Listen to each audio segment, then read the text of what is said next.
in the regular season. Well, ladies and gentlemen, this may as well be it. Echo needs to win this or it's over.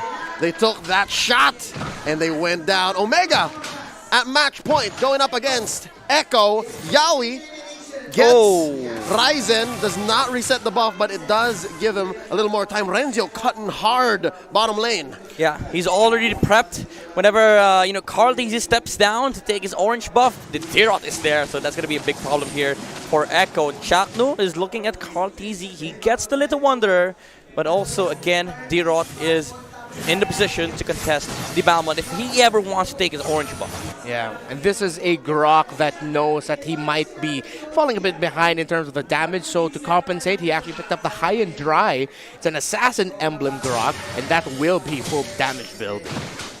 It's really hard to play the the Weapon Master here on the Grok, because again, there's the Lunox and the Savior on the other side, so you need to itemize for magic resistance as well. So, the high and dry makes sense, because you still get the additional damage from the emblem. Yeah, and of course the potential for isolation. But look at Chaknu, Renzio as well. Flicker spent up already. Nobody home for Yaoi's hook. And Carl Teasy and 3 Marteezy. This time it's their duo making rounds in bottom lane. Yeah, again, faster pacing for Echo. It's just going to have a good time here on the Balmond for Carl Teasy. Now, the Turtle is going to be the next objective here for Echo, and I don't think Smart Omega will likely contest with all that thought. Oh, look at this early engagement. Ryzen with the Way of the Dragon, knocking out Yaoi. That's one man down. Carl Teasy, with the help of 3mar, securing that kill, takes down Chaknu. So it's a man-to-man trade, 4-on-4 possibly? I wonder. Carl Teasy, he is rocking the Demon Slayer. It's so hard for Ryzen to do this. Of course, Carl Teasy secures the Turtle. Ryzen in trouble. He's going to go down. One more swing from Carl Teasy. Can Ryzen run away? Down goes Renzio from the back line. Yaoi confirms the kill. That's 2 for Echo. 3-1. 3 Marteezy able to find that opportunity for Echo with that ultimate 2-man stun onto Omega. Insane stuff coming out here from Echo. Again, they have the advantage when it comes to pacing, the tempo, and the objective control over Smart Omega. This is where things start looking really scary for Smart Omega. If you are the Cho, as much as possible, you want to get a lot of pickoffs, but in front of objectives, it's hard to duke it out against Echo. There's a lot of things going on for them. The ability to stop the Cho and tracks with a wall charge alone, that's going to allow Carl Teasy to secure a lot of these neutral objectives. Man, oh man, look at that. Clock of Destiny so quick on Kurt. Yeah, 3 minutes in. And my question is, who's going to pull the trigger first here in this gold lane matchup? Oh. Look at the positioning right now. And even without those two there, that's going to be a pull. Okay. Fight. Iron Hook and the Bloody Hunt as well. Perfect match, helping him survive. Curtis throws out the umbrella to no avail. 3 Marteezy knocked out off camera by the captain. I think that's a little oversight here from Brandy Cutie. He thought that he had the damage to take out the Atlas. Chaknu, what a man of steel. He didn't even pop Flicker. Nope. He just straight up used the second skill just to get on out of there. Man, the balls on this guy. Yeah. Well, do note, perfect match does give you a little bit of damage reduction. Yeah. So that is... But still. Yeah, that is going to keep you alive. But, that is Jack Mamba. He's been with us for so long now. His game sense is through the roof. And I don't know, I think Benny Cutie was a bit too safe there. I think the moment you saw that the Lunox already used the skill, he could have already gone closer, because at the one point, that's what he's watching out for. Yes, the Lunox was level 4, but you're going to be able to get that kill, and you still have the mobility to get away from the Lunox, even if at that point they decided to pop the darkness. Yeah, honestly, I think the shot call might have been just to force out the Flicker. Yeah. But again, Chaknu, having the calculated brilliant mind on the tank roll, able to survive on that skirmish, saving up the Flicker. That's going to be important for the next 2 minutes of Smart Omega. Because again, if you lose the ability to fight, which is crucial for the Atlas to have his Flicker, if you lose that ability, then Echo will just steamroll over you. So I think this is going to be really important for Smart Omega to look for the next objective team fight now that they have the Atlas Ultimate alongside the Flicker. Because earlier he didn't have that. Oh my goodness. That with these slight mishaps, slight lapses in communication has to be ironed out here for Echo. Again, going up against this lineup of Omega. Unorthodox as it may seem, not completely the most optimal, but it is still a threat. Yeah. If Echo keeps having more of these lapses, Omega might just run away with it. Yeah, and knowing that they are the better team when it comes to taking neutral objectives, for sure they know that Smart Omega, they're not eyeing to contest these objectives from them. They're looking to fight. So I feel like come the late game, Echo will have huge problems in terms of positioning around these objectives. Because again, there are a lot of pick-off heroes on their side. The Lunox on the late game is really, really scary. And the Atlas, they need to keep on worrying about the position here of Chaknu. So Echo right now needs to establish a huge, huge lead against Smart Omega so they can secure the early finish in this game. Yep, or else pay the price of going into the late game where Omega is very much comfortable. The fact that right now in the early game into the mid game, they're going back and forth, benefits Omega. Yeah.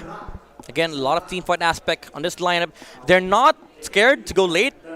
Honestly, the lineup of Echo is really, really scary come the late game because, again, there's a lot of damage output.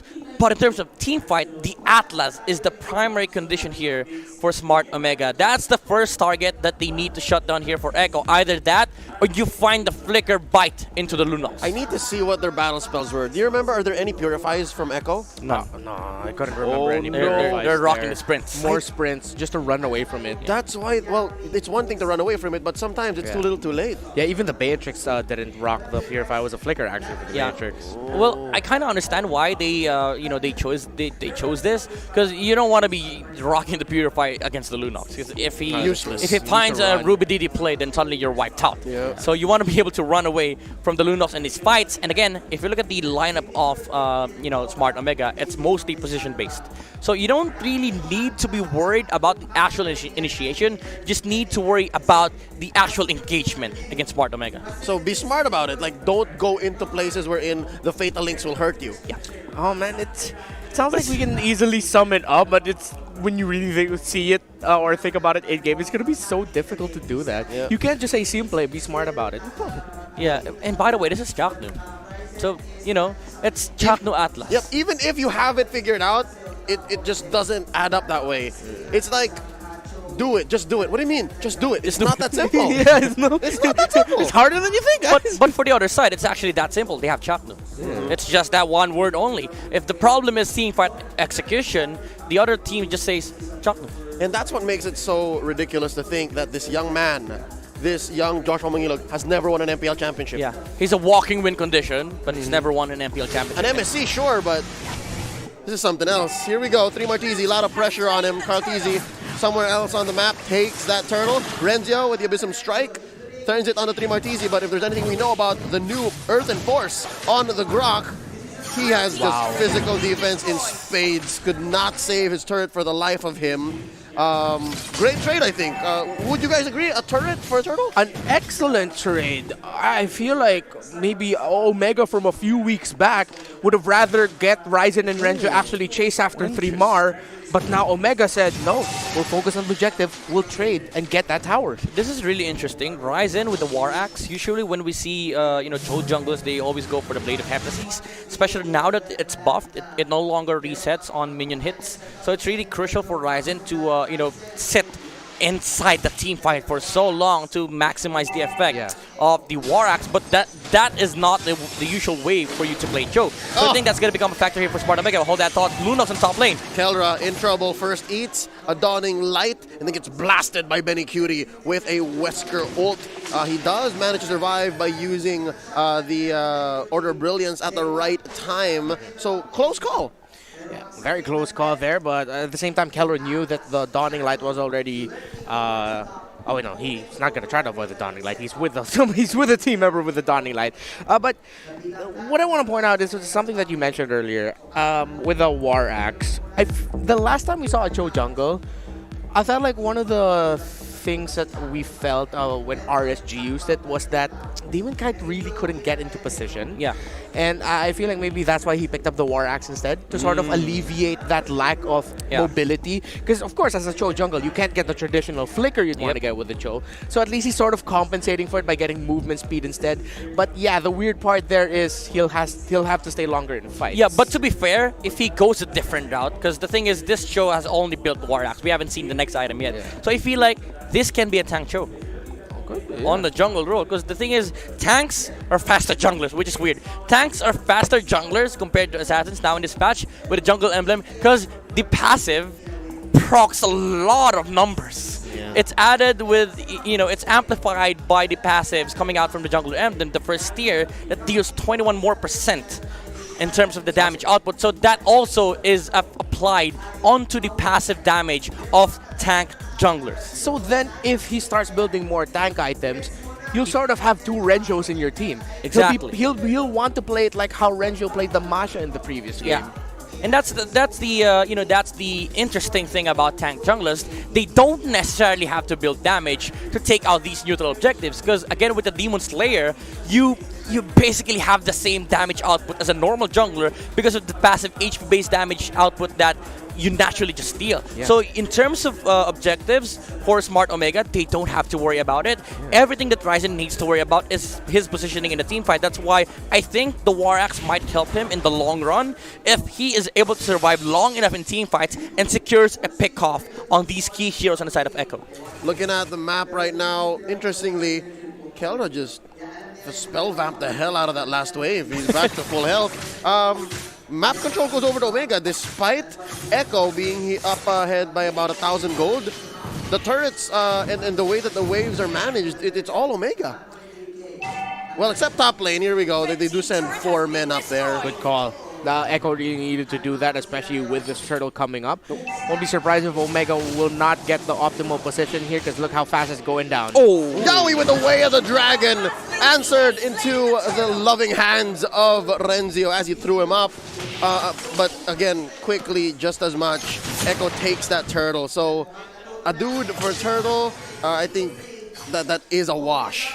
Yeah, time and time again, this is how Smart Omega plays. Whenever you are looking to get something, they always find something in return. And they found Yawi. Fortunately for Ryzen, he was really in a good position at that moment. And now Chakno is about to find Yawi again. Unfortunately, no response whatsoever.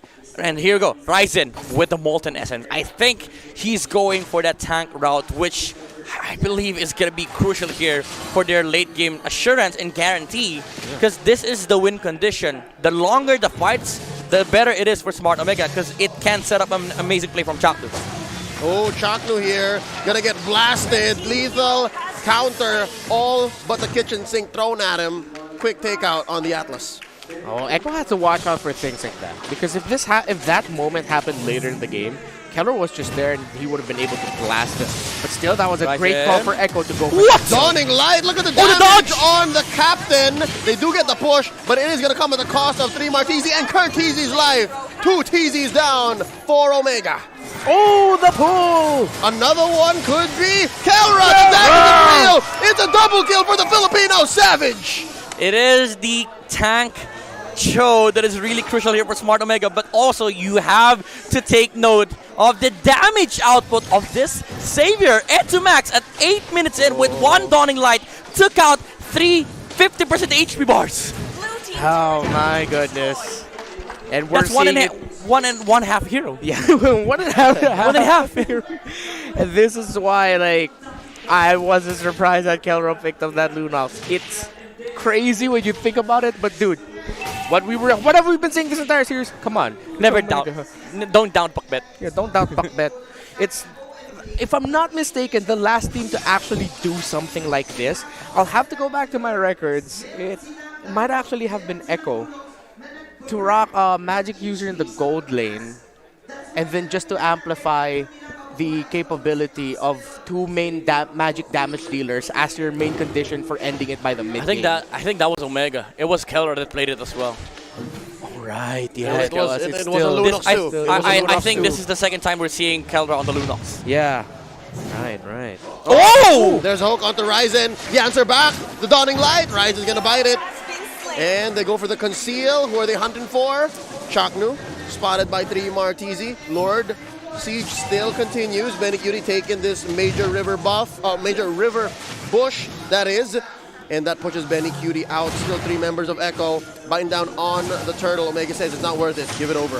That's a really crucial kill that Echo got. It was Ryzen. Again, this is the walking win condition for Smart Omega. Chaknu was not in position to reinforce Smart Omega to take that fight against Echo. And again, the advantage goes to Echo whenever it's the neutral objectives that are being contested. Now, Smart Omega, they can defend this Lord because of the amount of team fight that they have, and it's going to take a lot for Echo to break in, to crack the base of Smart Omega. Yeah, and what we're seeing right now is if Omega cannot get Echo or surprise Echo, they probably won't be going in for an initiation. If Echo are positioned well, if they know what's coming, if it looks like they're ready, Omega will not be able to initiate that cleanly enough. It will be a big trade. What Omega, with how they're playing, look like is they're going for the most favorable trades, meaning they're playing a little bit more defensive. Yaoi. Adding to what Midnight said, this positioning for Omega, it's going to be hard for Echo to break. Yaoi, he sees the Lunox, but Etimax sees him as well with the dawning light.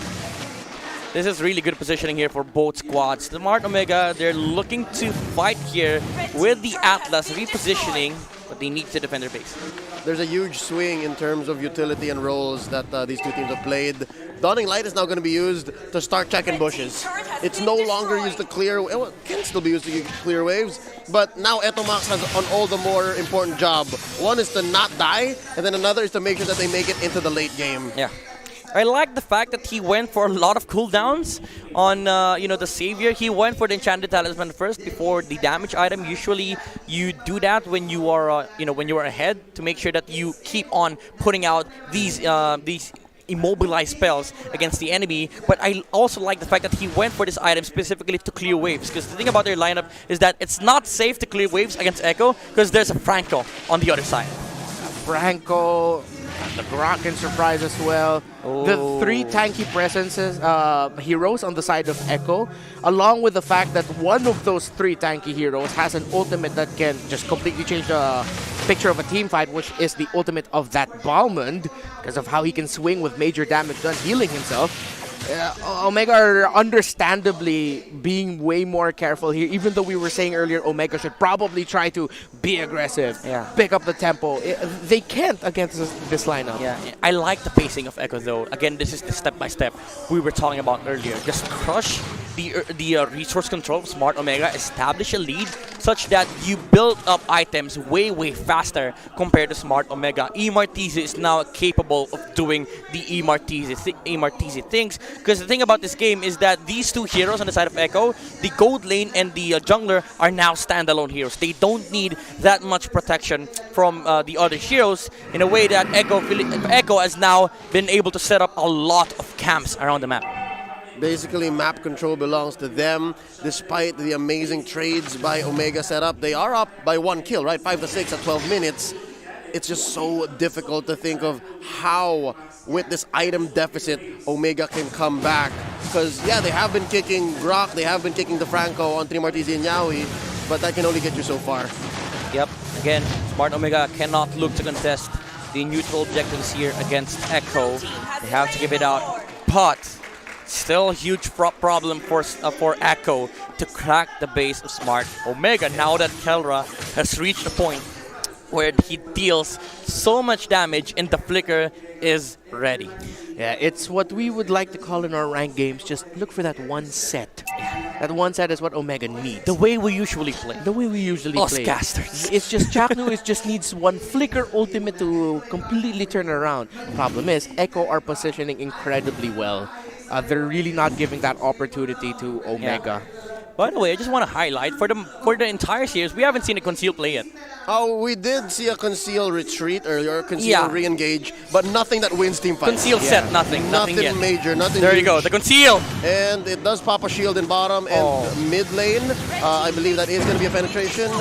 OMG lose their mid lane. Ryzen! Look at Ryzen from the side and the back with a way of Yaoi answers back with a hook, and that is going to be on Chaknu. Down goes the Mamba. Renzio punches the rock The grok that Carl? is right into the ground. Kelra very low. Close. 1-for-1 trade. Oh, On both he's sides. back. The Oh, pull the hook. to the barangay captain. Oh, Benny! Oh, Benny Cutie. They smell victory. It's so close. SMX is slowly turning purple. The hook. 2 key hooks from Yawi. And now Benny Cutie's like, all right, guys, I'm sorry, but it's my time. I'm ready. He got his 3rd kill of the game there with a double. But my oh my, the hooks from Yawi. It was the starter for Echo. He took the right target. He was able to snag the Atlas from the base of Smart Omega. Ryzen found a good kick onto Martizi, but they didn't have the damage to take out the Grok. But look at this. No set for you, Chaknu, as the besties look to fight, but Yawi found the upper hand. Look at the sniper damage onto the back line. The snipe, I feel like Keller would have been down to keep fighting there, but the fact that Benny Cutie got to snipe him forced Keller back. That opened up the hook there onto the Dirov. If he didn't back off, I'm pretty sure the Beatrix would have flickered in and used and popped the shotgun. So Keldra, even though the Ruby DD play was set up by the Xavier already, it was the right choice to just back off. Because if he died there, game would have been over. Yeah, damned if you do, damned if you don't. Because Omega, even in their own base, were shooting blanks, like everything Echo had an answer for, and that put them at about an 8K gold lead right now in 15 minutes. Are Omega not ready yet? Are they lacking items? Kelra looks stacked. I mean, they're not lacking items per se. They're not lacking XP. They're lacking the initiation. Again, they need to utilize this Atlas to find a perfect opportunity for them to secure some, some control in this game. And now another concealed play, dawning light. Oh, it's Martizi. Martizi. They're gonna go for it. Spin, get hit by the way of the dragon. Look at Yawi. Oh, they do pop his immortality here. And they get the bite down onto the Chak Mamba.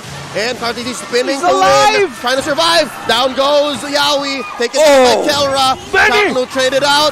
Down goes Ryzen, 2 for 1. So far, Renzio. Lightning, the dog. 2 for 2. One more. Take it. They are not. One more. Renzio still punching. Double kill for the Kelra! baby, oh my God! It's a 1. Triple kill for the Commando! Renzio is angry! SMX is making noise! Wherever you're watching, are you making noise as well? Because that was an insane sequence! Oh my goodness, Echo played fantastic on that fight. They didn't allow Chakdu to have his set. He was not able to pop his ultimate. He was trying to save the flicker to make sure that he has the pressure against Echo, but Echo played fantastic on that team fight. But man oh man, the commander for Smart Omega, Renzio, saving the day, popping off these low HP heroes on the side of Echo, and that saved the pace of the game here for Smart Omega. They now get the chance to fight for another time against the neutral objective of Echo, which is the Lord. Kill score 11-11, make a wish. Omega has shrunk the gold lead to just about 3K, half of what it was a few minutes ago. Oh my man, Renzio just came from a savage, playing above average, go to ravage Echo. And now we are neck and neck here with this Lord. Echo have more bodies here, but Omega are looking for the play. What a wall by Martizi. That canceled the conceal play here by Smart Omega. Chaknu with the hook, and he gets popped. He does have the Fatal Links, but he was not allowed to use it. This must be frustrating for the Mamba. Yowie, yowie, yowie. Another hook again. Wow. This is Yawi calling shots. Just take down the Atlas. Nothing else matters. Just take out the Atlas. We'll win the fight. Because the thing about Smart Omega, again, we've talked about this. They just want to take a 5v5 engagement head on. But Echo, they're not allowing Smart Omega to do that. The first target in mind is, again, the Atlas. The weight of Omega's playoff dreams are on the shoulders of that Atlas. On to Chaknu. Has not yet been able to find that game-changing, game-winning set. Now let's look at that. Yeah, I just want to say that Chaknu is having a bad game, but come the immortality for this Atlas, it might just shift things here for Smart Omega. They just need to get some vision for Chaknu to be able to set up the Fatal Links against Echo, and that's the miracle that you're looking for. Ryzen has to sacrifice some HP to allow Chaknu to have his set while the immortality isn't up yet. Oh, Atlas is controlled by a sea creature, and Yowi's going fishing. Look at this. Look He at has... This is a tough defense. They have to be very, very careful. Oh, Grok! Chaknu Oh, nice. watching out. Kelra putting Terimakasih very low. Uh-oh. That's one down. Renzio gets one man. Kartizi gonna be the next target. Chaknu! Still waiting for the Fatal Links. Oh, Ready? Kartizi brought him over. The RKO brought him into the base. That's two down. Kelra gets another one. And now they're just gonna clean up house. That puts Echo at a two-man disadvantage. He held on to it. Dude, he was waiting for more Echo players, and he was like, okay, you're not gonna save Kartizi. All right, I'll use it now. It's like he held on. He was like, try. Get 'Cause close. He was. You know why he was waiting? If Echo tried to save Kartizi, Kelra had the Ruby DD play. It's amazing, the game sense on Chaknu. He knew that there was no dash on the Balmond, so he knew that it was worth He it. can wait. Oh, he has the time to wait. Yeah, you will see it here in this play. You have to commend Kelra. He was ready with the Order of Brilliance. He was literally waiting. He knew. Okay, Kelra was hooked, but he waited out for the perfect opportunity to just completely isolate Kartizi and make sure that Smart Omega gets a clean fight. Again, this is Smart Omega. Omega timers are already up. Backs against their wall. Backs against the wall. Echo desperately trying to keep their playoff hopes alive, while Omega want to end this here. Who will achieve the goal they're looking for in this game number 3, as both teams are playing insanely? Midnight, what are you looking at? Leo Renmar, I have to say, Chaknu is now once again fully confirmed a walking win condition. The immortality is now up. He now has 2 rounds of lives to make sure that he gets the set against Echo. And now if you look at Echo, they just burned a lot of things on their side. And it's more likely than not that he might actually get a Fatal Links twice in this team fight, given the Fatal Links plus fleeting time. I am looking forward. And now the gold lead is almost non-existent. Yeah. It's nada. Not at all. It's very close. This could boil down to Yowi and Chaknu, 2 of the most high-profile roamers in MPL Philippines Season 9. It might just boil down to them finding the play, the pick. Will it be Chaknu? Will it be Yowi? Will it be Echo? Will it be Omega? This is hard for Echo. They have to choose one. They can only get one in a single skirmish. It's either Chaknu or the Lolos. I think it's more viable for them to get Kelra. Now Yowi, he sees 2. He sees 2 win conditions and he says, nope, cannot. Sir, I cannot. Yeah, and look at the genius move here by Echo, moving the Lord over to their side of the map, their side of the river. It does get reset. There is some semblance of frustration possibly coming here from the side of Echo, because they've been inside Omega's base several times now, and they're still wondering, why won't you die? Yeah, Ryzen, look at this. The tank Cho is now able to get some vision here for Echo. Conceal play. Ooh, the wall didn't hit. Check out Chaknu. Deep inside. Get it. He has 2. The bite. The bloody hunt set in. Ryzen looking for targets. Kartizi switching over to the Lord. Terimakasih, get that power of nature. Careful about it. Chaknu with the Renzio. Oh, he missed. perfect match. And he misses, pushing back. Oh, Jack! Taken by Ryzen. Terimakasih goes down. Pops the immortality with the kick. Kelra confirms the kill. 1 man down. Plus Omega's first Lord. It's a 22-minute one. The chains of destiny. Will it be the hook? Will it be the fatal links? And in the end, the links prove to be fatal indeed, as Omega are now marching in to the base of Echo. Die shall not retreat by Chaknu. No neutral objectives for you, good sir. Smart Omega now going inside the base of Echo. It is a huge siege. Can Echo defend? Fatal Links for Starting Flicker. up with a dawning light. Focus. Omega could make a beeline for Atlas! Omega Links lethal inside their base. That pops immortality. That forces the Winter Junction. Down goes Kartizi. Kartizi still alive. Survives via the win. Down goes Benny Curie. Another Fatal Links in check. doesn't need it. Bouncy Ring the immortality. Yaoi goes down. I'm sorry, Tristan. I love you. Yes, Joshua. Could be over. That's it. Ring the bell. Omega knocks out Echo. Ding, ding, ding!